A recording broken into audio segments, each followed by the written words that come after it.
What's up, everybody? Happy Friday. Day 15, you'd think I'd remember by now, of the I'm Curious to Know project, going live at 3:30 Eastern every single day for the month of May, with world-class athletes, innovators, unique personalities from the endurance sports world. I'm very, very excited to welcome Dylan with me here, Dylan Wykes, who is the co-founder of Mile to Marathon, also a Canadian Olympian, father, all-round legend, really. And we've got a specialist today. We've got a happy hour. Dylan's got his beer.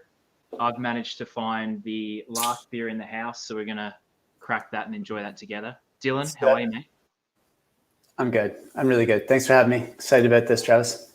Yeah. Now, I don't know if I butchered your last name. I feel like I could get it wrong every time. There's probably different iterations. Why don't you tell us all, for prosperity and to answer the question for all, how do you say your last name? It's Wykes.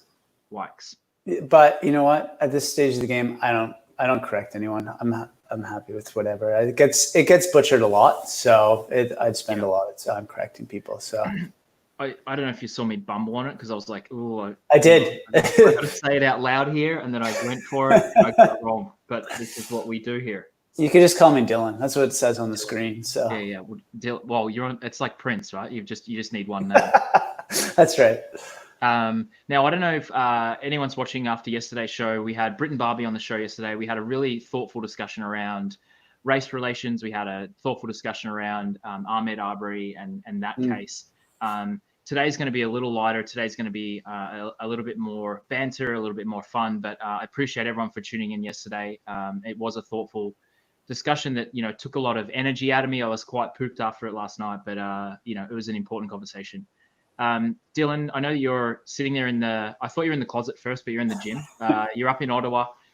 Tell me a little bit about kind of how you and the family, you've got two young kids, how you've been handling the last little while under lockdown up there in Ottawa.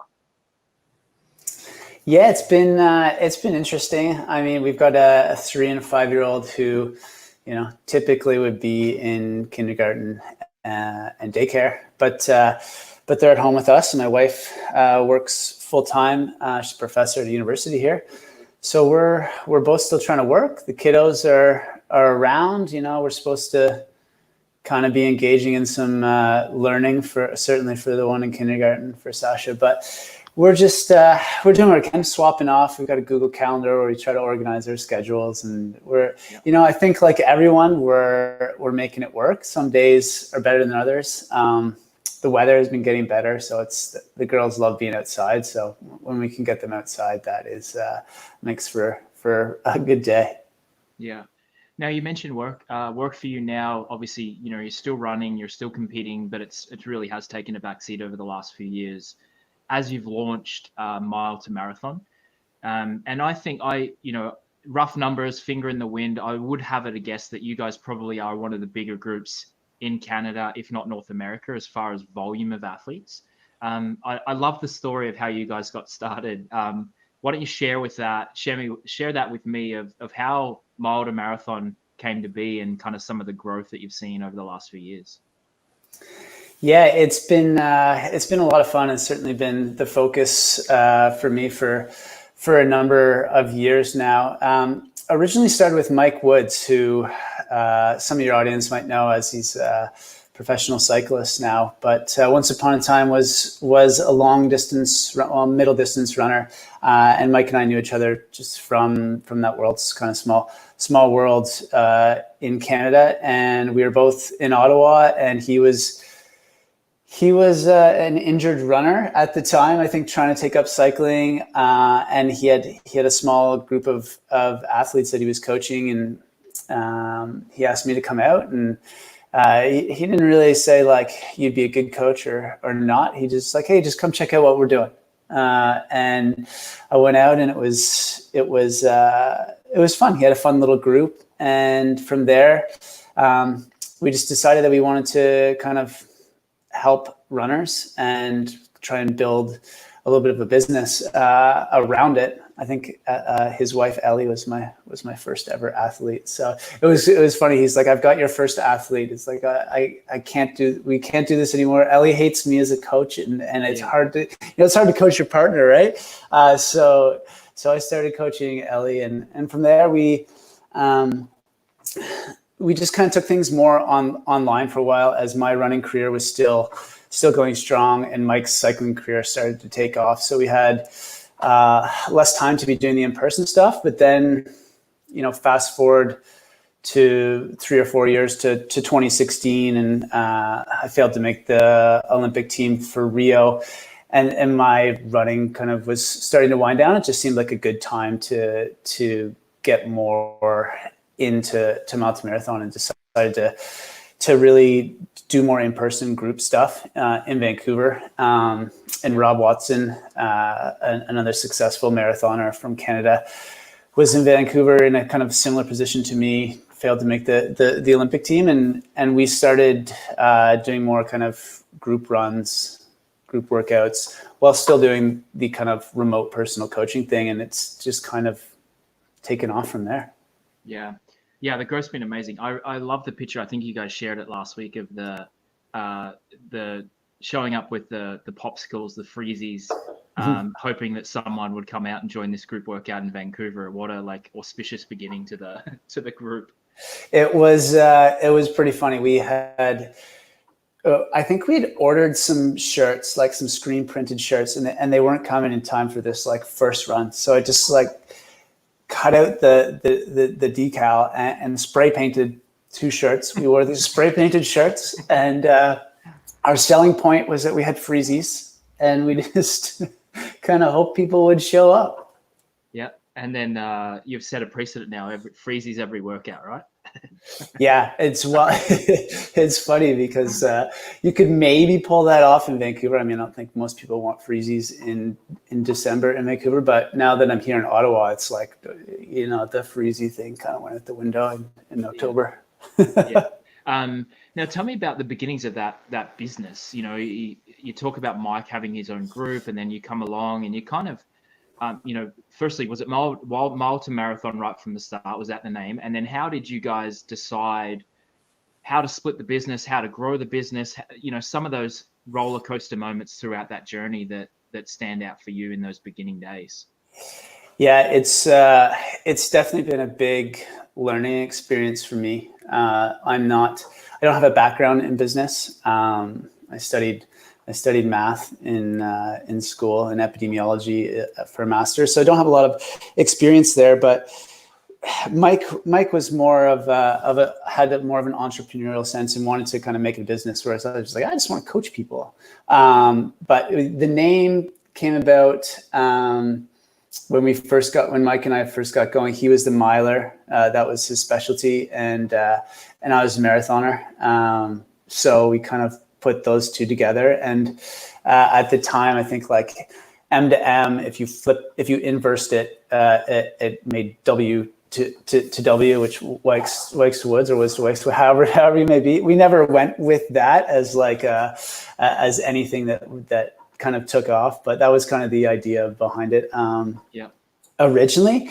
And you know what? It was we really had no business plan, to be honest. We were just kind of going with it as we could, and initially we just kind of split duties, Mike and I, and then as his cycling career took off, he kind of really took a back seat, and I really dug in on things and said, I want to take this to the next level, and Mike just kind of gave me free rein to do that, and it's been a good relationship since, and we're now in a position actually where his wife Ellie is more and more involved on the business side of things, which has been fun to have them kind of back in that circle. Yeah, that's very cool. Now, I've talked with a couple of people on the show this month about culture and building a business and creating a culture. And from my experience with the group in Vancouver, there is a great culture. There's people of all different levels. The workouts, when you can get together, are catered for all different levels. There's a sense of camaraderie that I haven't seen in many groups. Tell me about the culture that you and Rob and Mike and Ali and the rest of the coaches have instilled in the groups. Yeah, I think it was,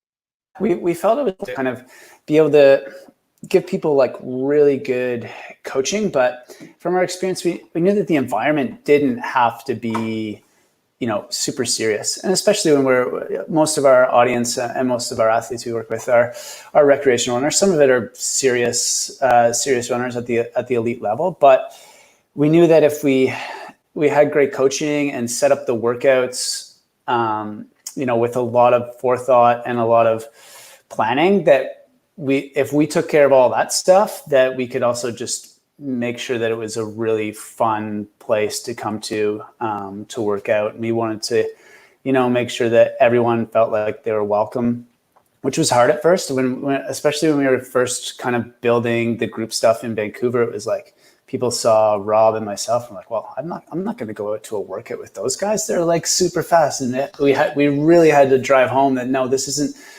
about us. This is about you guys, all of you. And no matter what your goals are, we want to help you. And yeah, I mean, some of my first athletes that I worked with in Vancouver, coached in a group setting, they were roughly 4 hour to 3 hour, 50-minute marathoners and ladies in their 30s. And they wanted to work towards a BQ, which was about 330, 335 at the time. And I think they were a bit intimidated to do that, for me to be standing there with a stopwatch at first, but I just made sure that it wasn't about me. It was about them. And that kind of just rubbed off. They saw that it could be fun, and people start improving and they enjoy that. So, yeah, I have fond memories of the group. Lauren, my wife, ran with the group, and we actually talked about it on the show that her and I recorded, that, when she was first coming back from having Addie, she brought Addie to the track, and you were like, this isn't a babysitting service, just so you know, but you can leave her in the corner. And then she actually took her first steps at one of the workouts. I was there with her, and she took and it was just this whole big celebration. So there's definitely fond memories from the workouts there in Vancouver. Yeah, that's cool. I remember that too. And it's, but it was kind of that environment that we wanted to create, that, everyone could come out, and it's, we had trained at the high performance level. We knew what that took. And, we know that it's not what everyone needs. And so, yeah. Tell me about that high performance for you. So what was your training environment when you were at the top? Were you someone who did like to train alone? Did you have a group of people that you were with? What was that experience like for you? I trained alone for a lot of my career.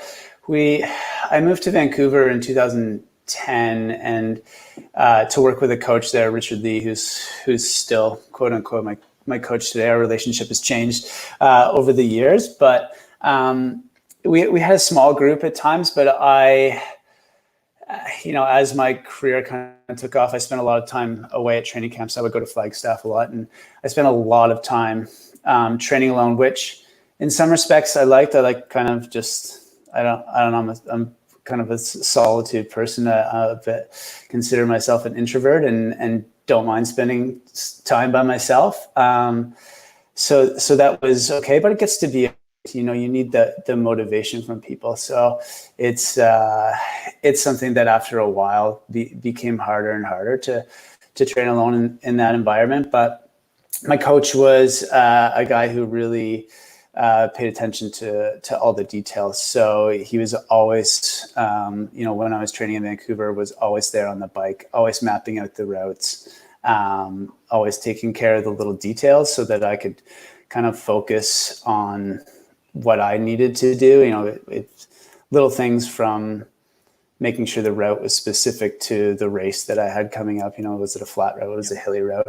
And, all those things that sometimes get neglected because the training itself is hard enough. It's like, okay, I've got this 40-kilometer run to do. Sometimes you just want to get out the door and do it. But if you plan it properly so that you can execute it as best as possible, that was kind of the setup. But it was really a lot of the time really just my coach and I doing that. Has that philosophy of like taking care of the small details transferred and translated over to the way that you coach now and the way that you organize your coaches and the way that they program their athletes?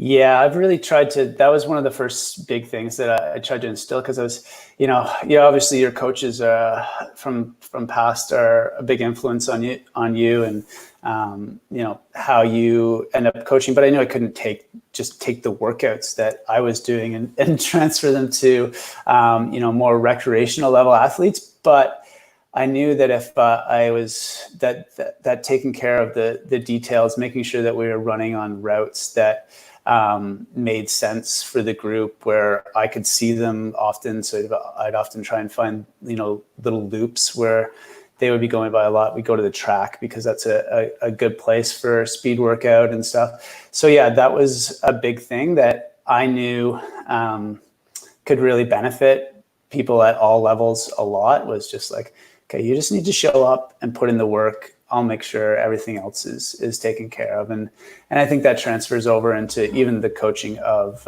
athletes who, don't come to the groups, who are remote, because we coach athletes all over the place. Making sure that the coaches are giving specific instructions and details for athletes to really execute the workouts well is really an important thing. You've grown the coaching group, being, the coaches that actually work for Mile to Marathon quite significantly as well. How do you maintain that quality control? Is that something that kind of keeps you up at night, of like making sure that the workouts and the work and the communication is up to the level and the standard that you would hope? Yeah, it's that's a tough task. I found that tougher and tougher. When we were building in Vancouver, it was something where new coaches, I would say, come out to the group, watch how we do things, and just kind of learn in the environment. But as we've grown more and more, we've got coaches who aren't necessarily in Vancouver, Ottawa, where we have groups. So it's been more about kind of having to, I wouldn't say hold their hands, because I feel like we've done a job of recruiting coaches that I'm confident in before they even come on board, that they know the fundamentals of coaching. So I'm not going to nitpick every little detail of the workout. I'm going to say, oh, you should give them 60 seconds rest instead of, 2 minutes rest. That's not where I'm overseeing things. It's more kind of a broader, just kind of the values that we want to instill in our athletes, and, what the coaches are relaying to their athletes in that sense. That is kind of the important things for me when we're working with other coaches. Yeah, that makes sense. It kind of comes back to that culture that you wanted to create for the athletes, creating that culture for the coaches as well, of accountability and giving them the necessary steps to be successful. Yeah, for sure. And it's like a lot of that just came naturally in the group environment in Vancouver. And then, as I said, kind of as things have grown and I've moved to Ottawa and stuff like that, I've had to actually think more about it. It's like, what are these things that are important to the fabric of Mile to Marathon? So it's interesting. It's kind of, a lot of the early going was just like going on instinct, and these are the things that worked for me as an athlete, or that I think will work for people. And over the years, I've had to take more time to be like, actually write it down. What are and it's been interesting. It's not necessarily the easiest part of the job. Writing the schedules is the easy and fun part for me. Yeah, I think it's one of those things where I'm probably similar to you as the way that I approach that. A lot of the thoughts are in my head, around how the culture of the business, or the things that I want to do, or the things that I want to grow into. And it's not until you can get them out of your head and get them onto paper that you can translate them to other people. But it also gives you a different perspective on it as well. Yeah, definitely. You learn more about yourself and what you want out of your business as you do those kind of practices. Tell me about that move to Ottawa. I know that your wife Francine has she kind of got a dream job and a dream opportunity, which meant moving the family to Ottawa and moving away from the home base in Vancouver. Tell me about that experience of kind of picking up and implanting or reseeding yourself into Ottawa. Yeah, it was something where my wife Francine was in our second postdoc at UBC, and we'd been in Vancouver for 6 or 8 years at that point, and we liked it, but it was getting harder and harder with the kids too. You know, you have young kids, and our families are in Ontario, but really it was her just kind of wanting to find a job that was a really good fit for her, and Ottawa happened to be it, and it was actually where she had done her PhD, so she was familiar with Ottawa. And myself, I grew up in Kingston, about 2 hours from here, which in Ontario terms isn't very far away. I would come here to compete in soccer and hockey and stuff like that when I was younger. So we knew the city, and it was a move. We were sad to leave Vancouver, but we were kind of excited to, for something new. It's definitely a different feel in terms of a city, but we settled in pretty quickly. Our oldest Sasha went straight into school, and daycare was a pretty good transition for Spencer, our youngest. So it was a good thing. But from a mile to marathon side of things, I wasn't sure what was going to happen. Yeah. Well, it also kind of gave you another outpost, right? It gave you the opportunity to set up kind of bi-coastal operations and help grow that crew in Ottawa. I also know that it had some positive effects on your personal running. I know that it kind of gave you a bit of a fresh start, and you fell back in love with running. I think I read somewhere. Tell me about what that was like. You kind of in this new community, and you're out and exploring, and you fall back in love with running. Tell me about that. Yeah, it really was. It was just the last few years in Vancouver, I was so caught up in building Mile to Marathon, and the family was a focus as well. So between those two things, my running was just kind of taking a back seat, and I was kind of burnt out as well after 2016, not making the Olympic team. I just kind of lost my drive and lost love for the sport. And but yeah, once we moved here, I just kind of felt that, for one, I had a bit more time and just kind of fit into life a bit better. And it was just, kind of getting out for runs in new places. Like my routine started with the 1 mile, pushing the stroller to get Spencer to daycare. So I was like, well, I'm going to do that. I might as well keep running. And that just kind of got me into a really good routine. And I set some kind of lower goals, not so much focused on high performance, just getting out there and running. And I just kind of found that passion again. It was just kind of slowly started adding in some workouts and stuff like that. And it just felt good, and it felt right, and it just fit in with life. I think was kind of the most important thing. It just kind of fit back in with life at that time. And I just kind of went with it. Yeah. You went with it to the point where you're about to toe the line at the Boston Marathon. I was excited when the announcement came out of the men's elite field, and Dylan's name's on the list. It was pretty exciting. So tell me about that kind of experience of, going through the motions to get to that point where you're ready to toe the line at the big one. Yeah, it was really the sort of thing where I just was taking my running kind of, I wouldn't say week by week, but maybe a couple months at a time. And I just set a new race goal and worked towards it, and training was clicking. And I was having some success again. And I think the thing that was really important for me was that I wasn't comparing myself as much to the athlete I used to be, because my best years were kind of 2011, 2012, which is a long time ago. And I spent a number of years comparing myself to the athlete I was then, and kind of getting frustrated with not being able to, live up to the times I would run in workouts, or the time, tons of races, or even just the types of training I could do. And that just didn't matter anymore. I was just kind of felt free to just race and not worry about, what I'd done previously. And it just kind of spiraled some good results. And then I thought, why not? But I actually have never finished the Boston Marathon.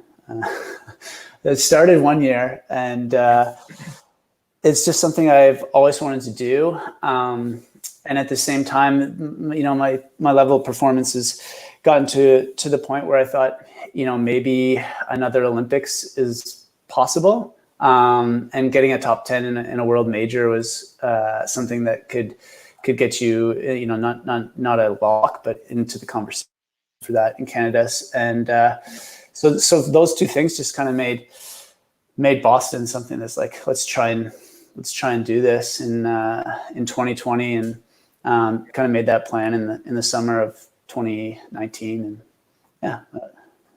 Love it.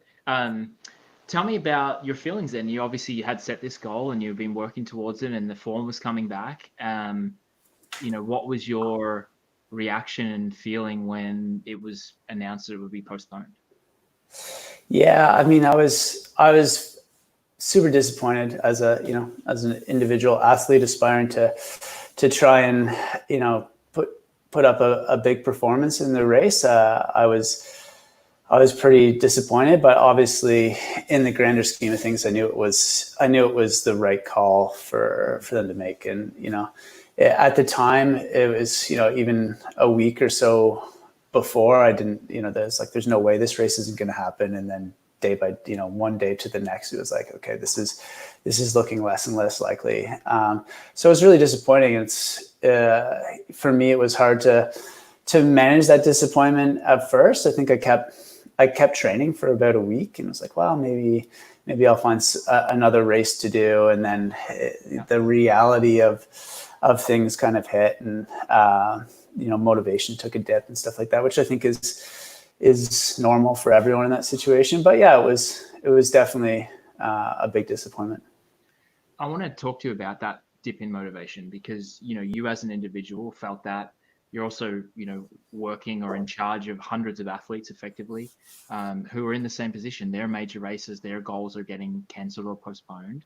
Like, what are some of those conversations that you had to have with the coaches to pass along? And did that help you kind of reconcile in your own mind for your own individual disappointment? Yeah, for sure. As I was working through this with other coaches and with other athletes, it was like, taking it all in myself, and like, okay, you got to, practice what you preach, and listen to your own words.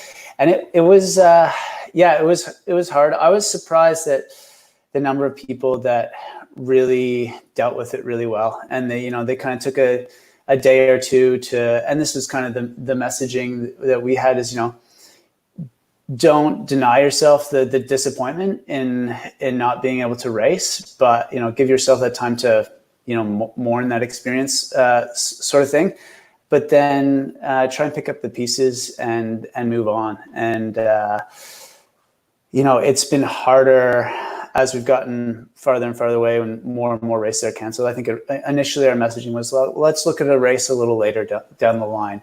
Let's set something else on the calendar.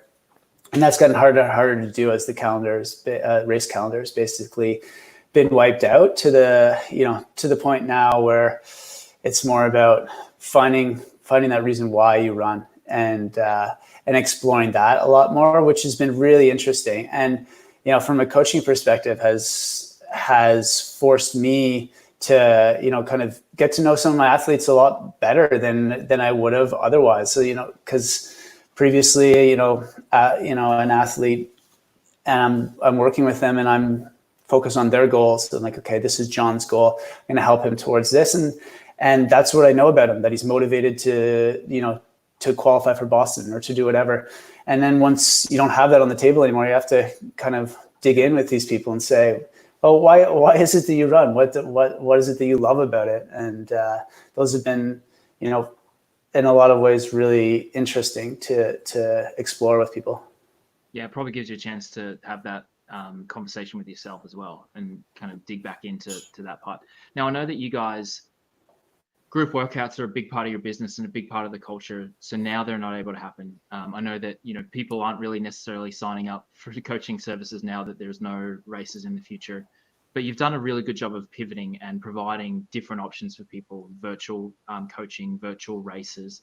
tell me about some of the initiatives that you've implemented within the business that have helped, keep things going, but also offered some of these innovative ways to keep your athletes entertained and engaged as well. Yeah, it's been we've been kind of, for a while we were chasing our tail around trying to figure out what to do, and then after a little bit you realize that okay, we've got to provide our athletes with some more things that to make this a good experience for them. So Zoom has been our friend. We've done a lot of virtual stuff where, whether it's just coaches meeting with their athletes in a group setting, which has been a way for people who would usually come out to the groups to still connect with other people that would come out to those groups and get to know them that way. We've also started a speaker series where we have Q&As with elites or influential people or people that are in the running. Alex Hutchinson was on last week or earlier this week, the author of Endure. That was a really, really captivating conversation, and just trying to find things that can help our athletes learn and improve. And so a guy like Alex is great with that. And we also the virtual racing thing is something that we were kind of hesitant to kind of dip our toe into. It's like, okay, do our athletes really need this? But we found that it is something they need. So we've got a little virtual race series going, super no frills. People just, you don't have to sign up. People just submit the results, but it's something that gives the athletes, who want to have those goals, and not everyone does right now, but if they do, if they want to have that focus and structure, we find that has been helping them with that. So little things like that have been kind of important to flip things to the virtual side of things. And it's hard because we all love our group workouts, but it's something that hopefully people are finding valuable. Yeah. Now you talked about, getting started with Mike Woods, and, he had a horrific injury recently. Have you been able to kind of stay in touch with him, and, what was the conversation you had with him when you found out the injury, and how close are you guys now, and how often do you stay in touch? Yeah, we're still in touch quite a bit. I mean, from a work perspective, I talk to his wife, Ellie, at least once or twice a week. And usually I chat to Mike on at least one of those occasions. So, I mean, he was pretty down and out after that. And I think initially he's like, I'm done with this sport. I'll be out of it as soon as I can. Where's my seat in the coaching roster sort of thing. But I think he's been dealing with, he's back on the bike outdoors already. So he is such a motivated guy, and I have no doubt that I think he's finding the fire again already. But you see those highs and lows of, and I definitely saw that. Got a little glimpse into it with Mike, who's at the pinnacle of that sport right now. So it was really interesting. We had a comment here from the crowd. Noah Bloom, good friend of both of ours. Noah's a great guy in Vancouver there. Dylan is a legend on the course and inspiration in our community. So you can send Noah the check directly from him after this. I will. Yeah, thanks, Noah. Noah also said that he's going to be competing and doing the virtual race as well. And I know he's been super helpful in setting that up with Run Go app. So shout out. Yes. Thanks, Noah. Thanks for being here. Yeah, Noah's been great with Run Go, so that's cool. And appreciate his support for sure. Yeah, what a guy. Now tell me about some of the conversations that you have directly had with some of those athletes. I know that we've given broad strokes and we've given high level, but what about the people that are at a high level? They've got maybe they're running out of time to qualify for an Olympics, or they're another year on for Boston is not going to be an option for them, life circumstances. What are some of the more difficult conversations you really had to navigate?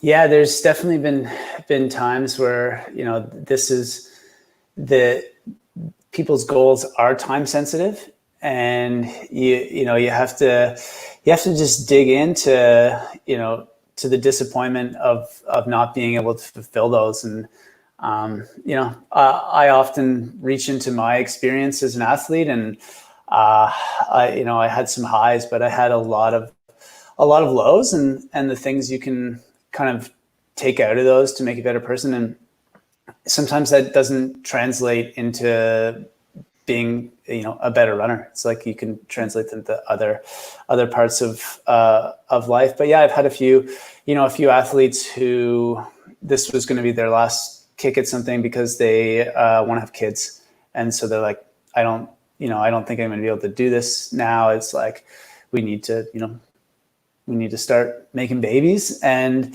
that's just like, running becomes such an important part of people's lives at different times in their lives, and it can be so valuable. But there are times where you just have to be able to let go of those goals, and that's really hard to have those conversations. But I think you can just reflect on all the positives that running has provided in some of these athletes' lives. That it's been a really good thing, and it's you have to be okay with just kind of letting go sometimes.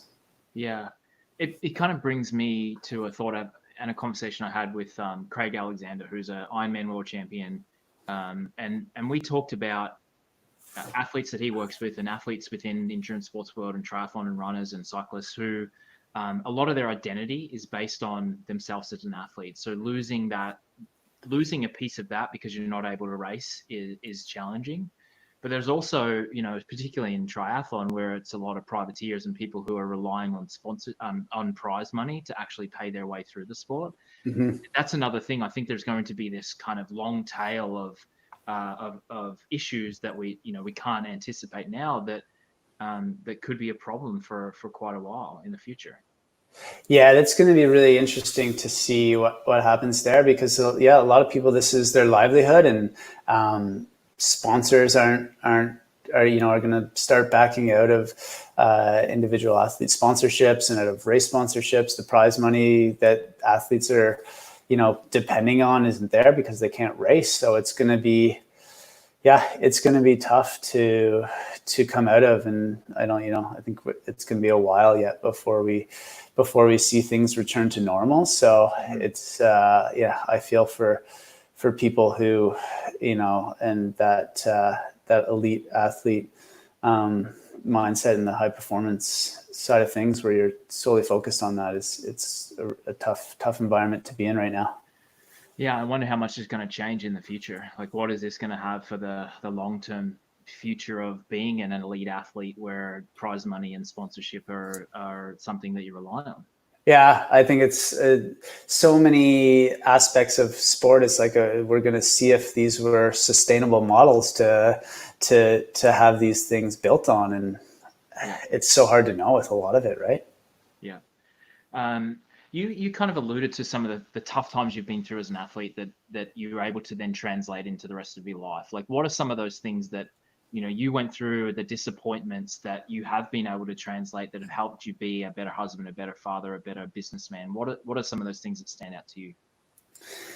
Yeah, I think with certainly with being a father and a husband, a lot of it is just like learning the patience, appreciating the smaller moments in life that happen. I think I spend a lot of time in my career focused on having this huge goal and forgetting about the little things along the way that were great parts of trying to make it to the highest level.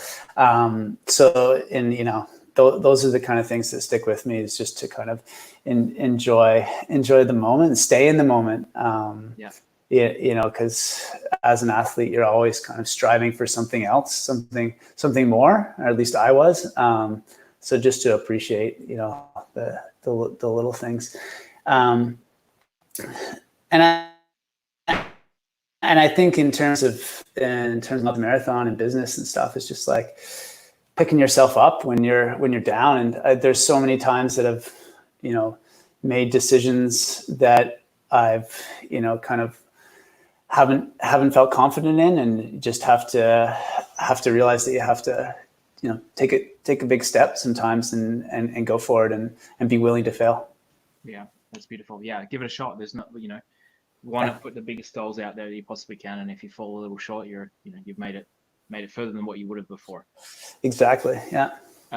Noah sent another question. He wanted to know if you've ever considered breaking the marathon record while pushing kids in a stroller. He says that there's an element of being a dedicated dad, but also a rocket fast. So maybe put that on the list. I guess I'm just not a good enough dad, because my kids cannot sit in the stroller for that long. It's like I get them maybe 20, 30 minutes, and then I'm like, they've had enough. I've had enough. Yeah. I head home. So I commend those people that can, I think it's like 2.5 hours or something for the marathon. It's like, even if I could run that pushing a stroller with a 30-pound weight in there, I don't know. That's only half the battle for me. It's the human being that's in the stroller. That's the harder part. Well, it's interesting because like thinking through the strategy of that to me is you obviously want to do it, the younger the better, because they're less weight to push. But then, they need to be fed, and they need, there's all these considerations that you have. So funny, I have been running around our house here and pushing Addie in the stroller. She's our 3-year-old. Same thing happened. We got like 20 minutes into a run the other day, and she's like, Dad, I want to run too.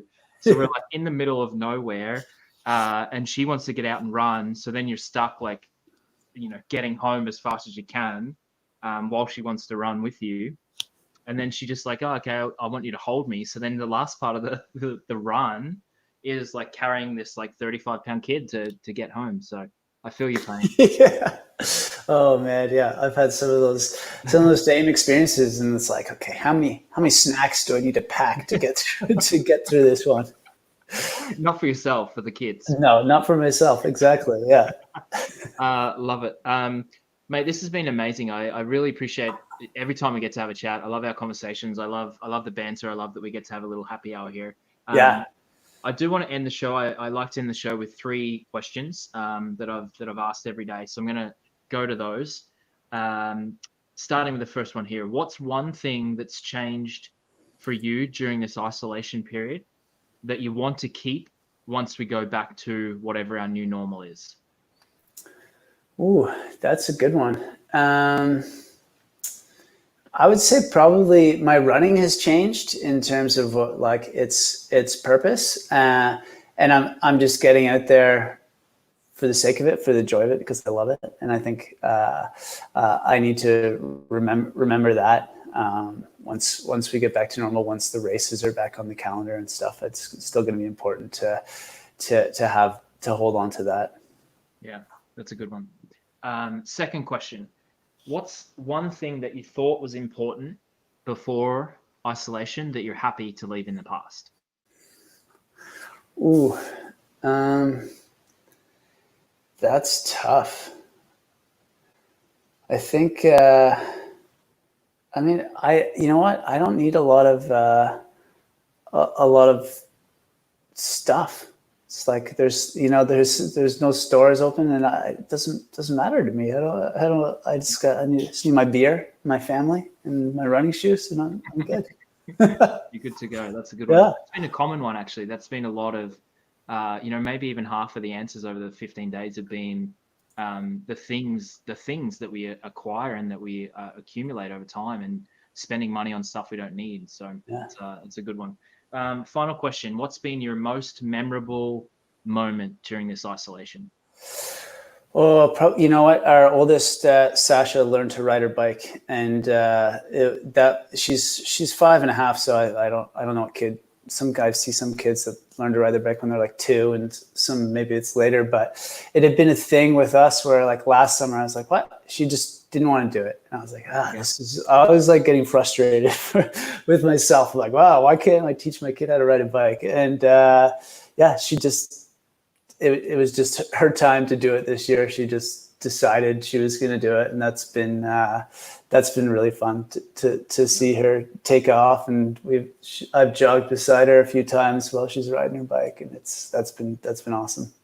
That's very cool. I got Addie one of those Strider bikes, and And I've like for the last probably year been, you know, hey, do you want to try and ride your bike, love? Do you want to do this thing? And she's like, no, not even interested. And then you look at other kids like you're talking about where they're like bombing in the in the bike parks and the pump tracks, Yeah. and like 2 years old on these striders and like doing flips and stuff. And I'm like, whatever. It's a bad way to start.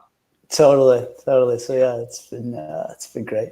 That's awesome. That's cool. Mate, this has been awesome. I really appreciate your time and joining me, and all the best to you and the family. All the best to the coaches and the athletes at Moana Marathon. And fingers crossed, hopefully things improve quickly and we get to come and cheer you along here on the side of the Boston Marathon in September. Yeah. Thanks, man. Appreciate it. It's been a lot of fun. Yeah. All the best, mate. Good to chat.